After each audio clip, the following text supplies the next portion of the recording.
Khamenei के बाद अब किसकी बारी? इजराइल की खुली धमकी, ईरान को सीधी चेतावनी, जो भी इजराइल की तरफ आंख उठाएगा उसका अंजाम भी वही होगा। तेहरान में जनाजा निकल रहा है, लेकिन यरूशलेम से युद्ध का नया ऐलान गूंज रहा है। क्या मिडिल ईस्ट अब और बड़े महायुद्ध की तरफ बढ़ रहा है? नमस्कार, मैं हूं राम विश्वकर्मा। सारी दुनिया में आज आपको बताएंगे कि इजराइल के रक्षा मंत्री ने ईरान को लेकर आखिर ऐसी कौन सी बड़ी कसम खाई है। खामेनेई के अंतिम संस्कार के बीच तेहरान से कैसी तस्वीरें सामने आई हैं, बदले की मांग क्यों तेज हो रही है, और आखिर इस पूरे घटनाक्रम के बाद पश्चिम एशिया में युद्ध का खतरा कितना ज्यादा बढ़ गया है।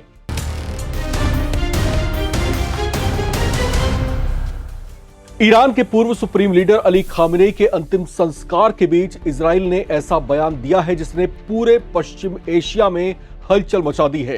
इजराइल के रक्षा मंत्री इजराइल काट्ज ने साफ शब्दों में चेतावनी दी है कि अगर भविष्य में कोई भी ईरानी नेता इजराइल को नुकसान पहुंचाने या उसे खत्म करने की योजना बनाएगा तो उसका अंजाम भी अली खामेनेई जैसा ही होगा। इस बयान ने दोनों देशों के बीच तनाव को एक बार फिर से चरम पर पहुंचा दिया है। इजराइल के रक्षा मंत्री ने अपने एक विस्फोटक बयान से चौंकाया है।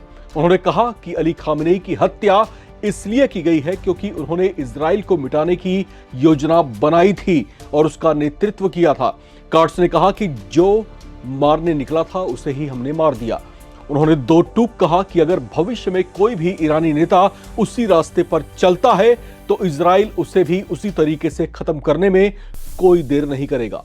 इतना ही नहीं, उन्होंने दावा किया कि अमेरिका और इजराइल की संयुक्त कार्रवाई ने इजराइल के विनाश के तत्काल खतरे को समाप्त कर दिया है और ईरान की रणनीतिक क्षमताओं को भी गंभीर नुकसान पहुंचाया है। हालांकि उन्होंने यह भी कहा कि इजराइल पूरी तरीके से सतर्क है और किसी भी नए खतरे का अकेले मुकाबला करने को तैयार है। दूसरी ओर तेहरान में अली खामेनेई के अंतिम संस्कार के दौरान हजारों लोगों की भीड़ उमड़ पड़ी है। उनका शव ईरानी झंडे में लपेटकर जुलूस के साथ ले जाया जा रहा है। लोग ताबूत को छूने की कोशिशें कर रहे हैं, स्कार्फ और दूसरी चीजें फेंक रहे हैं ताकि वे ताबूत से स्पर्श होकर आशीर्वाद प्राप्त कर सकें।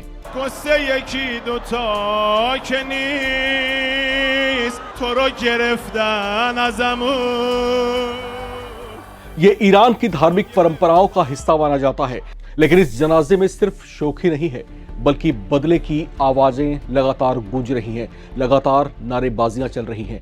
अंतिम संस्कार में शामिल कई लोग अमेरिकी राष्ट्रपति डोनाल्ड ट्रंप और इजराइल के प्रधानमंत्री बेंजामिन नेतन्याहू के खिलाफ पोस्टर और नारे लगा रहे हैं। कुछ पोस्टर्स में दोनों नेताओं की हत्या की मांग की गई है।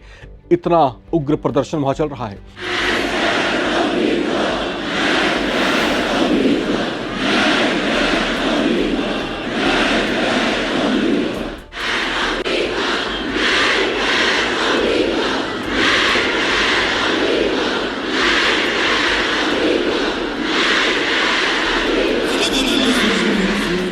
इतना ही नहीं, जुलूस के रास्ते में डोनाल्ड ट्रंप का पुतला भी लटकाया गया, जिसने पूरी दुनिया का ध्यान अपनी ओर खींच लिया है।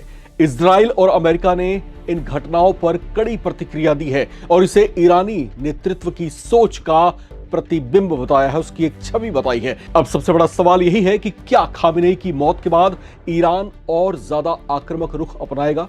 क्या बदले की ये आवाजें नए हमलों का संकेत है? और क्या इजराइल की खुली चेतावनी पश्चिम एशिया को एक और बड़े युद्ध की तरफ धकेल रही है? फिलहाल दोनों देशों की बयानबाजी बेहद आक्रामक हो चुकी है और दुनिया की नजरें अब इस बात पर टिकी हैं कि आने वाले दिनों में हालात किस दिशा में बढ़ते हैं। अगर ये तनाव और बढ़ता है तो इसका असर सिर्फ ईरान और इजराइल तक सीमित नहीं रहेगा, बल्कि पूरे मिडिल ईस्ट और वैश्विक सुरक्षा पर भी इसका असर पड़ सकता है। इसलिए आने वाले दिन बेहद अहम माने जा रहे हैं। अब चलते चलते कुछ सवाल नवभारत टाइम्स के आप तमाम दर्शकों से भी। आपको क्या लगता है, क्या इजराइल की एक खुली चेतावनी जानबूझकर ईरान को भड़काने के लिए दी गई है? एक तरफ अली खामेनेई के जनाजे पर दुनिया शोक जता रही है, वहीं इजराइल ऐसे मौके पर भी क्यों आग में घी डालता दिख रहा है? कमेंट करके अपनी राय जरूर शेयर करें। चैनल को सब्सक्राइब जरूर करें ताकि आप न रहें किसी खबर से बेखबर। देखते रहें नवभारत टाइम्स।